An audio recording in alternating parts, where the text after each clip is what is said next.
विद्वानों में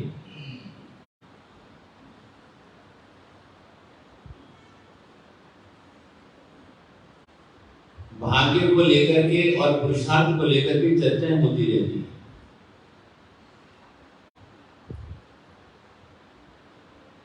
कोई विद्वान व्यक्ति भाग्य को सर्वश्रेष्ठ मानता है और कोई विद्वान व्यक्ति पुरुषार्थ को सर्वश्रेष्ठ मानता है।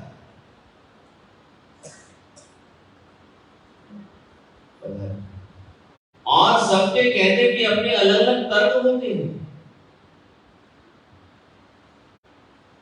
सबकी अपनी अपनी अलग अलग बातें होती हैं।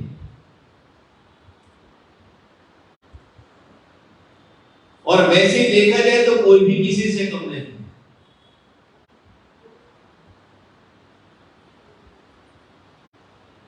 दोनों की ही जिंदगी में, जीवन में जरूरत रहती है।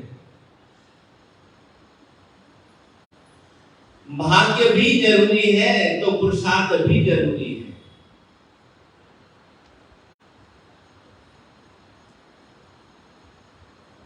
जैसा हमारा पुरुषार्थ होगा, जैसा हमारा पुरुषार्थ होगा, हमारा भाग्य वैसा ही होगा। और जैसा हमारा भाग्य होगा, पुरुषार्थ हमारा वैसा ही होगा। दोनों के साथ ही हमारा जीवन कहते हैं जुड़ा हुआ है। किसी को जीवन से, किसी को जिंदगी से हम अलग नहीं कर सकते। लेकिन इस बात का समाधान एक नामिक ने दे दिया। इस बात का समाधान एक नामिक ने दे दिया।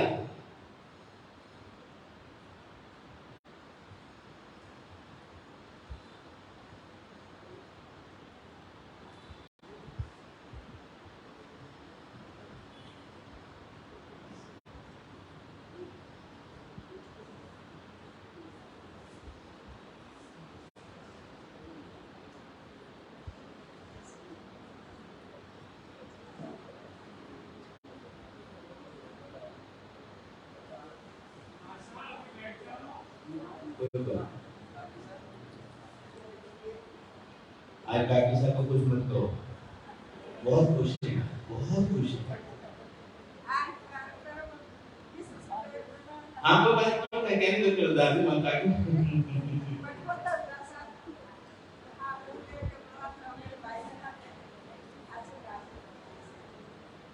तो इस बात का प्रत्युत्तर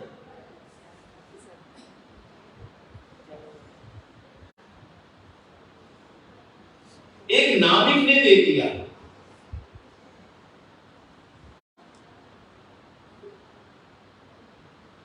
नाविक ने एक अपने चप्पू का नाम रख दिया भाग्य और एक चप्पू का नाम रख दिया पुरुषार्थ। किसी अच्छे महापुरुष ने बड़ी सुंदर बात लिखी है। उस नाविक ने, उस मल्लाह ने एक अपने चप्पू का नाम रख दिया भाग्य और एक चप्पू का नाम रख दिया पुरुषार्थ।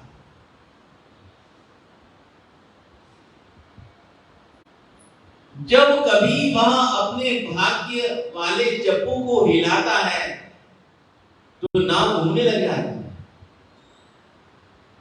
जब वह मल्लाह भाग्य वाले चप्पू को चलाता है और पुरुषार्थ वाले को रोक देता है, स्थगित कर देता है, तो नाव घूमने लग जाती है। और कई बार वह पुरुषार्थ के चप्पू को हिलाता है, भाग्य को छोड़ देता है, तो नाव भी घूमने लग जाती है। और जब नाव को दोनों ही चप्पुओं से वह हिलाने लगता है, हिलाने लगता है, तो नाव अपनी सही दिशा में जाती है। नाव अपनी सही दिशा में जाती है। मल्लाह का जो लक्ष्य निर्धारित किया हुआ है, नाव वहीं पर ही पहुंचेगी। इसलिए भगवान कहते हैं कि हमारे जीवन में दो चीजों का बड़ा ही महत्व रहता है। दो चीजों का बड़ा ही महत्व रहता है। भाग्य का भी महत्व है तो पुरुषार्थ का भी महत्व है। इसी प्रकार से हमारे भगवान कहते हैं कि ज्ञान का भी महत्व है तो क्रिया का भी महत्व है। जीवन में केवल ज्ञान ही नहीं चाहिए। यदि जीवन में ज्ञान होगा तो केवल कोई बातें होंगी। यदि ज्ञान के साथ में कुछ क्रिया होगी, कुछ आचरण होगा, तो लोग कहेंगे कि नहीं, बातूनी नहीं है, कुछ करता भी है, कुछ करके भी दिखाता है। क्योंकि हर जगह इस दो का ही महत्व रहता है। हर जगह इन दो का ही महत्व रहता है। जैसे सुख दुख, रात दिन, अच्छा बुरा, इस प्रकार से दोनों का ही महत्व रहता है।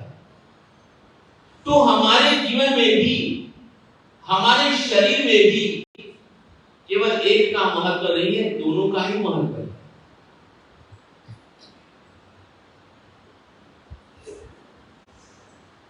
केवल एक का ही महत्व नहीं है, दोनों का ही महत्व है।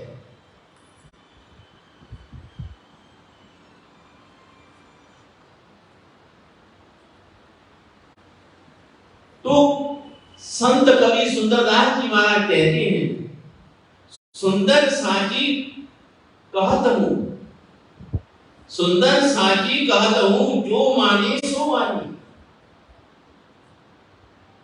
भक्त कवि सुंदरदास जी कहते हैं कि मैं आपको सही सही बताता हूं,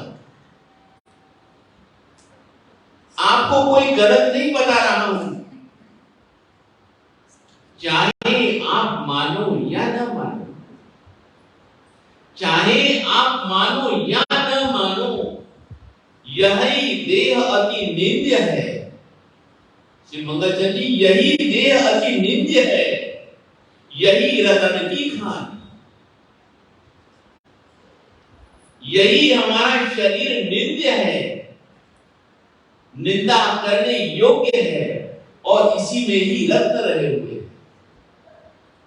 इसी में ही रत्न रहे हुए हैं।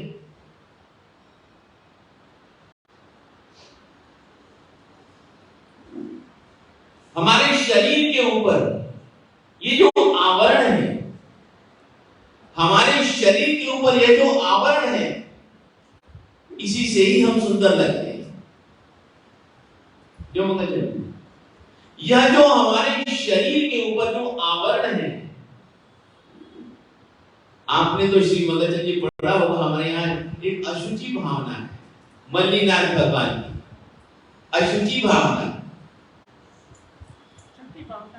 वह इसीलिए हमारे श्री मल्लीनाथ भगवान सोचते हैं, विचारते हैं, उपदेश देते हैं, प्रेरणा देते हैं कि इस शरीर के प्रति ज्यादा आकर्षित मत होना।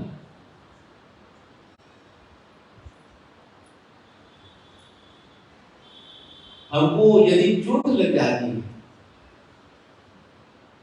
खून निकलने लगता है, फिर देखो हम भगवान की पूजा भी नहीं कर पाते। ड्रेसिंग करवाते हैं, पट्टी करवाते हैं, जल्दी से ठीक होना चाहिए, लेकिन हमारे शरीर में कितना खून, क्या क्या चीजें नहीं है, नहीं बाहर आती, इसलिए हमारा शरीर सुंदर लगता है। नहीं तो सुंदरदास जी कवि कहते हैं, ये हमारा जो शरीर है, जिसकी रात दिन हम लोग इतनी ख्याल रखते हैं, ये निंदा की योग्य नहीं है, इसमें रत्न भी है। बस केवल हमें चिंतन करना है, केवल हमें क्या करना है, चिंतन करना है। ये भावना इसलिए इसलिए हमारे महापुरुषों ने बताई कि शरीर के प्रति आपका जो ममत्व का भाव है वो थोड़ा सा कम हो जाए।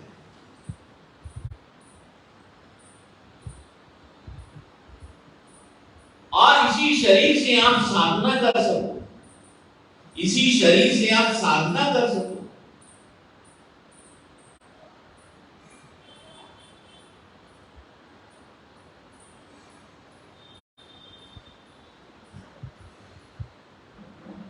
भगवान से ये बात पूछी गई।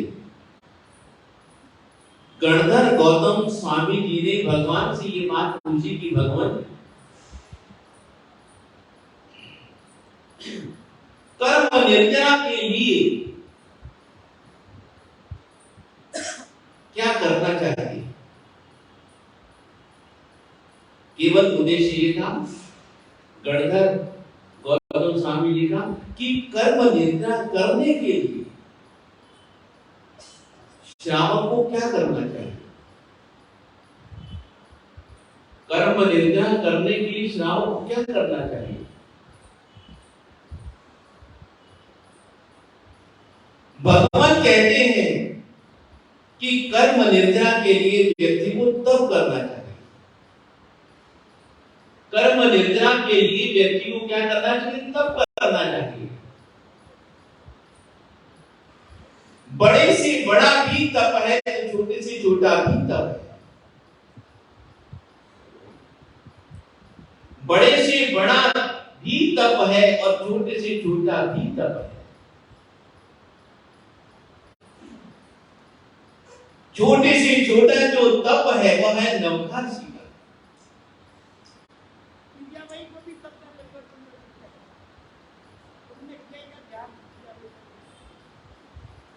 छोटे से छोटा जो तप है वह है नवकाशी का। छोटे से छोटा जो तप है वह है रात्रि भोजन का त्याग। कितना छोटा तप। यदि व्यक्ति जिंदगी में इतना भी नियमों का पालन कर लेता तब भी उसकी कितनी निर्जरा हो जाती है। बड़े बड़े तप भी हैं, लेकिन यह जो छोटा सा जो तप भगवान ने बताया कम से कम 2 घड़ी का, कम से कम कितना 2 घड़ी का। यदि इतना भी हम कर लेते तब भी हमारे कर्मों की काफी निर्जरा हो जाती है। और आजकल तो इतना करना बड़ा आसान काम है, कोई कठिन काम नहीं है। लेकिन फिर भी भगवान कहते हैं कि कर्म निर्जरा के लिए व्यक्ति को क्या करना चाहिए? तप करना चाहिए। फिर भगवान कहते हैं कि तप करो, लेकिन मान सम्मान की भूख तुम्हारी जिंदगी में नहीं रहनी चाहिए। मान सम्मान के लिए आप तप मत करो, क्योंकि हमारे ग्रंथों में इस प्रकार के उदाहरण भी मिले। मुनियों ने देखा, तपस्वियों ने देखा, साधुओं ने देखा, श्रावकों ने देखा।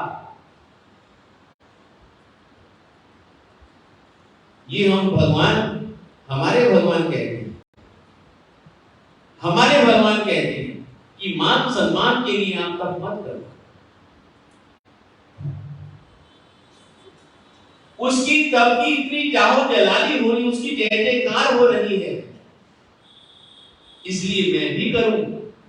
ये आपका तरीका गलत है।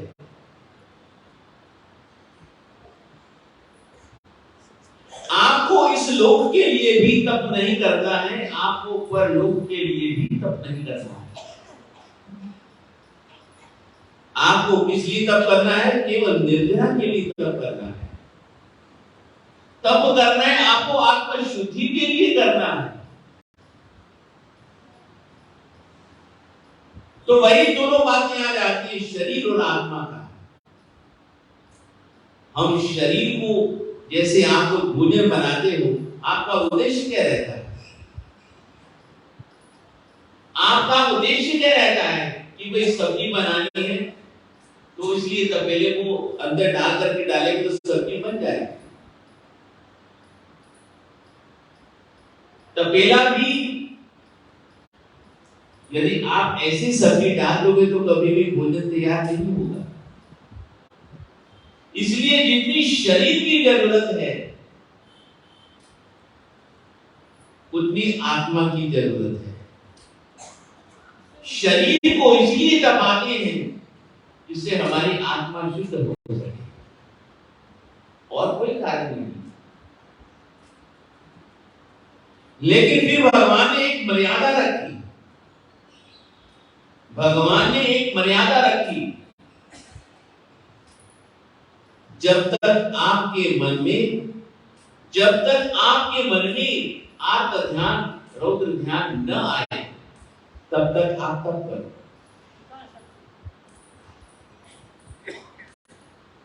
जब तक ये बातें बढ़ी, ये ना सोचे, ये न विचार करें कि कल हमारी तपस्विनी बहन का पारना हुआ है। समाज में भी तप करते हैं, होने चाहिए, लेकिन जो भगवान ने कितनी सुंदर बातें कही हैं उसका भी हमें ध्यान रखना चाहिए कि तब तक ही करना है जब तक हमारे मन के अध्यवसाय, हमारा मन दुर्ध्यान न करने पाए तब तक तब करना है। आपने शायद घटना सुनी होगी नंद मणियार की। 3 दिन तक उसने बिना पानी के व्रत किए और इतना दुर्ध्यान किया, इतनी उसे पानी की प्यास लगी, उसने यही सोचा कि अब मेरा जल्दी पारना हो जाएगा तो सबसे पहले मैं तालाब खुदवाऊंगा, सबसे पहले पानी पीऊंगा। ऐसी दुर्ध्यान करते करते 3 दिन तक पानी नहीं पिया था और मर करके फिर वो मेंढक बना। ऐसा काम नहीं, भगवान कहते ऐसा काम मत करो। तो मगर जो भी करो आपके मन के अध्यवसाय, आपके मन में दुर्ध्यान नहीं होना चाहिए। तब तक आप तब करो, मान सम्मान की भावना से आप तब मत करो। इसलिए भगवान ने तब केवल निर्जरा के लिए बताया कि आप तब करो, केवल आत्मशुद्धि के लिए करो, निर्जरा के लिए करो।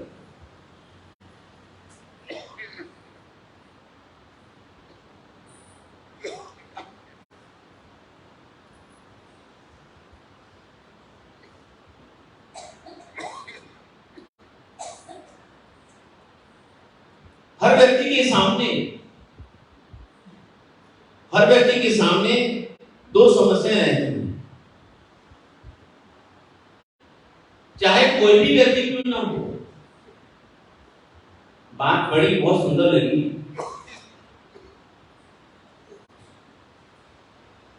बात बड़ी बहुत ही सुंदर लगी। हर व्यक्ति के साथ में 2 समस्या रहती हैं। हर व्यक्ति के सामने ये 2 समस्या रहती हैं। लिखना हो तो लिख लीजिए, बहुत प्यारी बात है। समय नहीं मिलता,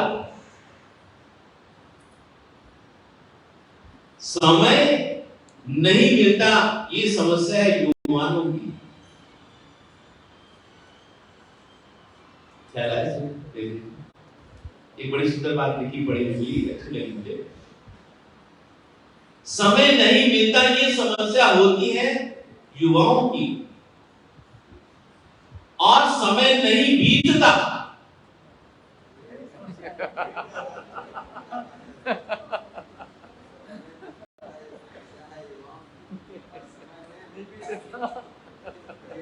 कहने के बाद समझने वाले समझ गए।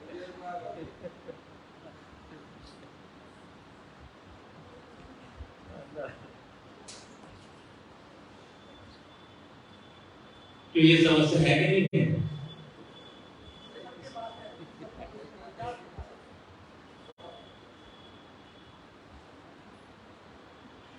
समय नहीं मिलता, ये समस्या होती है युवाओं की। और समय नहीं बीतना, ये समस्या होती है बूढ़ों की।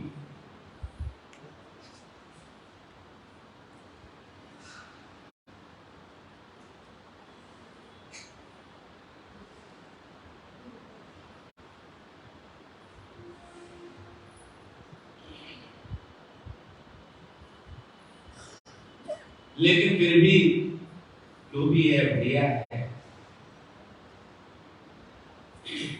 तो हमारे आचार्य श्री हेमचंद्र सुरेश्वर जी महाराज जी ने, हमारे आचार्य श्री हेमचंद्र सुरेश्वर जी महाराज जी ने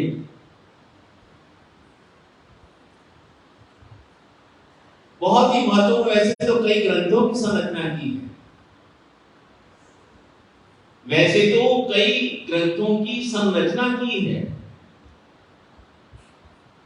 लेकिन स्वाध्याय के लिए उन्होंने 2 ग्रंथों की बड़ी ही महत्वपूर्ण रचना की है। हर व्यक्ति के लिए, हर व्यक्ति के लिए, हर व्यक्ति के लिए। वैसे तो महापुरुष थे, विद्वान थे, ज्ञानी थे, कलिका सर्वज्ञ थे। एक तो उन्होंने संरचना की योग शास्त्र की, एक उन्होंने संरचना की योग शास्त्र की, और दूसरी उन्होंने संरचना की वीतराग स्तोत्र की। दूसरी उन्होंने संरचना की वीतराग स्तोत्र की।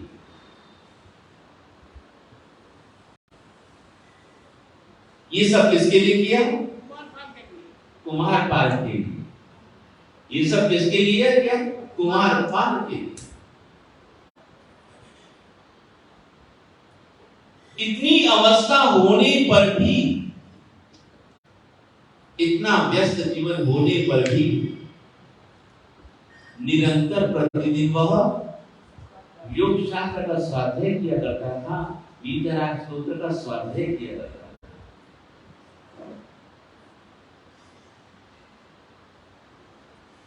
फिर हमारे पूज्य आचार्य श्री जी की ये विशेषता है,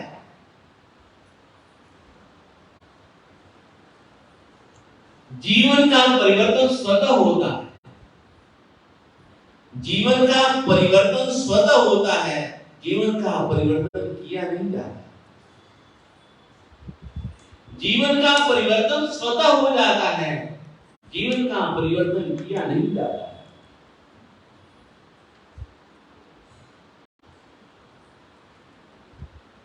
बहुत से ग्रंथ ऐसे होते हैं जिन्हें हम बार बार पढ़ें तो अच्छा लगता है,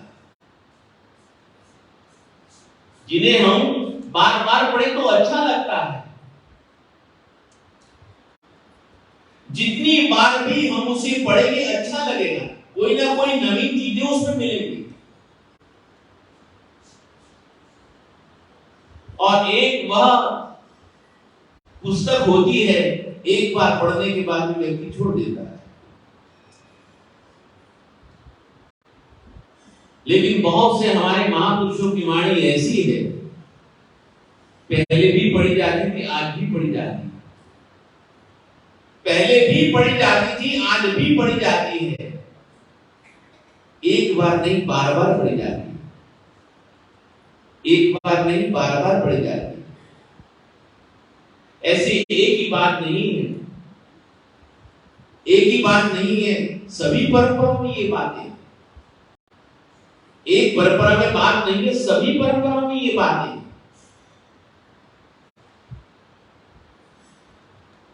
गीता पढ़ने वाले रोज गीता पढ़ते हैं, एक अध्याय तो पढ़ेंगे ही। रामायण पढ़ने वाले रोज रामायण पढ़ते हैं। योग वशिष्ठ पढ़ने वाले योग वशिष्ठ रोज पढ़ते हैं। उत्तरायण पढ़ने वाले लोग रोज उत्तरायण पढ़ते हैं, उन्हें अच्छा लगता है। किसी ने अपनी जिंदगी में कोई पुस्तक को ढूंढ लिया है, चयन कर लिया है, किसी ने किसी पुस्तक को चयन कर लिया है। कोई व्यक्ति कोई महापुरुष प्रशंसा पढ़ते हैं, कोई महापुरुष शांत सुधारस पढ़ते हैं। जिसको जिसमें शांति मिले वही पढ़ना चाहिए। और कुछ पुस्तकें ऐसी होती हैं न तो हम एक बार पढ़ने के बाद दोबारा पढ़ना चाहते हैं, और फिर विशेष बात तो ये घर में भी रखना नहीं चाहते। क्यों मगज में? लेकिन फिर तो हम घर से उसको बाहर ही निकाल देते। लेकिन बहुत सी पुस्तकें ऐसी हैं जिन्हें जितनी बार भी पढ़ा जाए उतनी बार अच्छा लगता है। बार बार पढ़ो, बार बार पढ़ो, बार बार पढ़ो।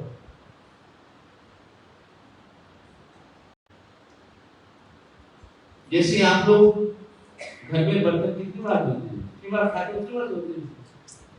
कपड़े देखो कितनी बार धोते हो? कितनी बार पहनते हो? कितनी बार धोते हो?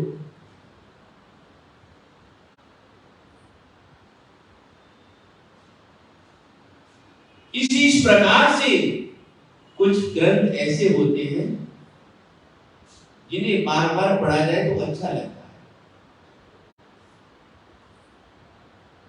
ये बात इसलिए कह रहा हूं, ये चीजें क्या होती, मंत्र बन जाती है। जो महापुरुषों की वाणी से निकल जाए वो मंत्र बन जाता है। अरे वो सदियों से हमारे गुरुद्वारा में एक ही ग्रंथ पढ़ा जाता है। सदियों से हमारे गुरु ग्रंथ साहब पढ़ा जाता है, गुरुद्वारा में ग्रंथ साहब पढ़ा जाता है। कुरान एक ही पुस्तक है, न जाने कितनी बार लोग पढ़ते हैं उसको। तो कुछ पुस्तकें ऐसी होती हैं जिन्हें बार बार स्वाध्याय करो तो अच्छा लगता है। कुछ पुस्तकें ऐसी होती हैं जिन्हें पढ़ा और छोड़ दिया और फिर घर से ही निकाल देते उसको। और बहुत सी सामग्री ऐसी होती है जिन्हें हम घर में रखना ही नहीं चाहते। लेकिन सद ग्रंथों को तो हमेशा घर में रखना ही चाहिए। अब आपको क्या बात बताऊं कि हमारे श्री कृष्ण वाले, ठाकुर जी वाले, इस्कॉन वाले, उनका यही कहना है कि जो मैंने समाधान गीता से पाया है मुझे और किसी पुस्तक से नहीं मिला। इसलिए गीता का बहुत प्रचार करते हैं। उनकी पुस्तक के ऊपर विवाद भी हो गया, लेकिन फिर भी भगवान की ऐसी कृपा, पराजित नहीं हुए, जीत गए। भगवान की वाणी।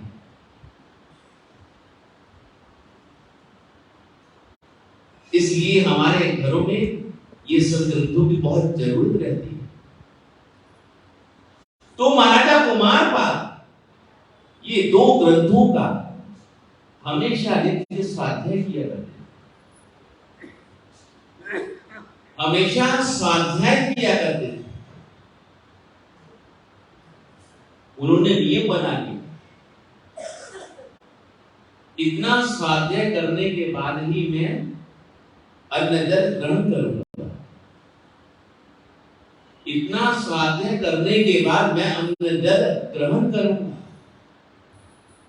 धीरे धीरे निरंतर निरंतर निरंतर स्वाध्याय करने से जैन धर्म के प्रति, जैन विचारधारा के प्रति, जैन सिद्धांतों के प्रति योग शास्त्र पढ़ते पढ़ते, योग शास्त्र पढ़ते पढ़ते उन्हें गुरुओं के प्रति पूरी जानकारी हासिल हो गई। गुरुओं के बारे में पूरी जानकारी हासिल हो गई कि जैन संत कैसे होते, उनका जीवन कैसे होता है, उनका व्यवहार कैसा होता है, उनका जीवनचर्या कैसी होती है। और गीता स्तोत्र का पठन करते करते उन्हें परमात्मा के प्रति आस्था हो गई।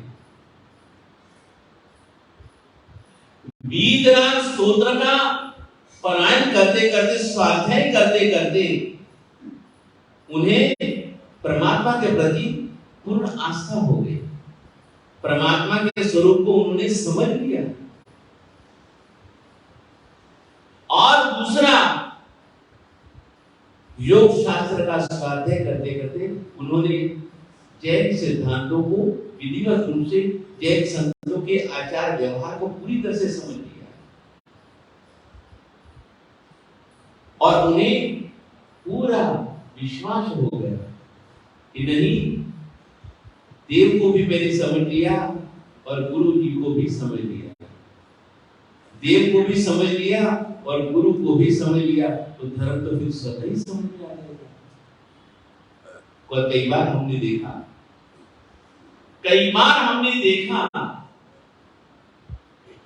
और बड़ा आश्चर्य होता है कि परमात्मा की कितनी असीम कृपा है, परमात्मा की कितनी असीम कृपा है और कैसे कैसे भक्तों के ऊपर कृपा रहती है। लगभग 4-5 साल पहले हमारा आगरा में चातुर्मास था। 4-5 साल पहले हमारा आगरा में चातुर्मास था और एक महिला ने, जिनके शरीर में कई प्रकार की बीमारियां थी, जिनके शरीर में कई प्रकार की बीमारियां थी, बीमारी है तो दवाई तो चलेगी, लेकिन ऐसी भगवान की हमारे वहां पर जो आगरा में परमात्मा विराजमान है, भगवान श्री वासुपूज्य स्वामी, भगवान श्री वासुपूज्य स्वामी जी, उनकी इतनी असीम कृपा रही, इतनी असीम कृपा रही, इतनी असीम कृपा रही, जिसकी कोई कल्पना भी नहीं कर सकते। 84 उपवास इतने सुगमता से उस महिला ने, बहन जी ने कर लिए, कुछ कल्पना भी नहीं कर सकते। कैसी कैसी कृपा करते हैं हमारे भगवान। फिर उसके बाद में 108 उपवास किए, क्यों लाली 100, उसी महिला ने 108 उपवास किए। आज भी भगवान की असीम कृपा है, शांति में जीवन गुजर रहा है। और कल भी हमने देख लिया,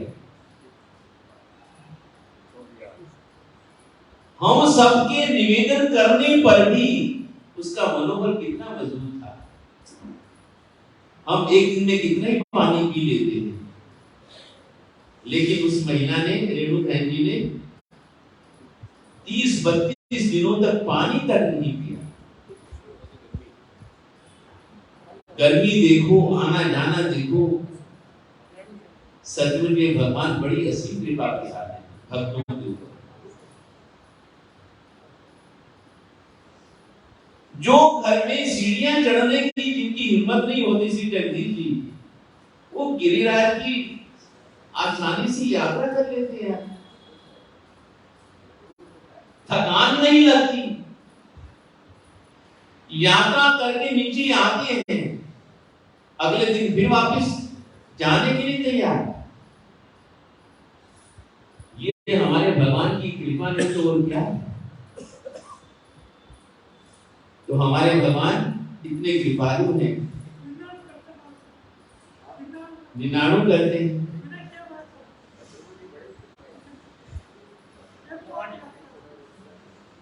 ऐसे हमारे परमात्मा हैं, ऐसे हमारे कृपा बरसाने वाले परमात्मा भक्तों के ऊपर किस किस प्रकार से मेहरबानी दिखाते रहते हैं। सचमुच में परमात्मा का तो हम लोग जितना लोगों की जय जयकार करते हैं उतना हम परमात्मा का नहीं करते, लेकिन कृपा तो हमारी परमात्मा ही बरसा है, सब पर बरसाते हैं, सब पर बरसाते हैं।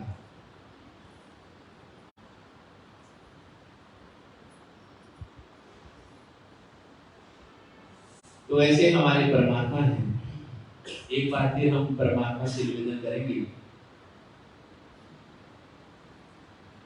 तो जो स्वाध्याय के लिए क्रम उसने कुमारपाल महाराजा ने बनाया था, उसका भी बहुत अच्छा परिणाम निकलता है। वही बात बताने के लिए मैंने ये बात प्रारंभ करी थी। तो एक बात सभी मिलकर के कहिएगा, हे परमात्मा से, उसी से प्रकार से हम लोग परमात्मा से निवेदन करेंगे। पकड़ लो बाह प्रभुवर की, नहीं तो डूब जाएगी। पकड़ लो, सभी बोले ना,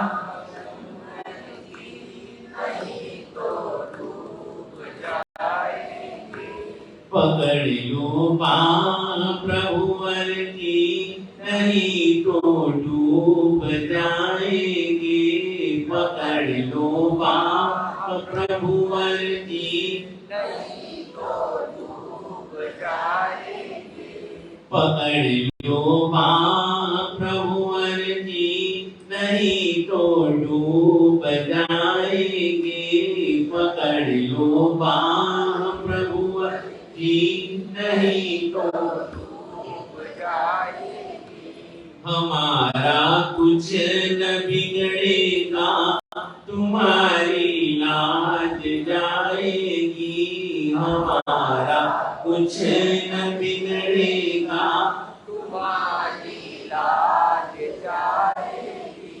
हमारा कुछ न बिगड़ेगा, तुम्हारी लाज जाएगी। हमारा कुछ न बिगड़ेगा, तुम्हारी लाज जाएगी।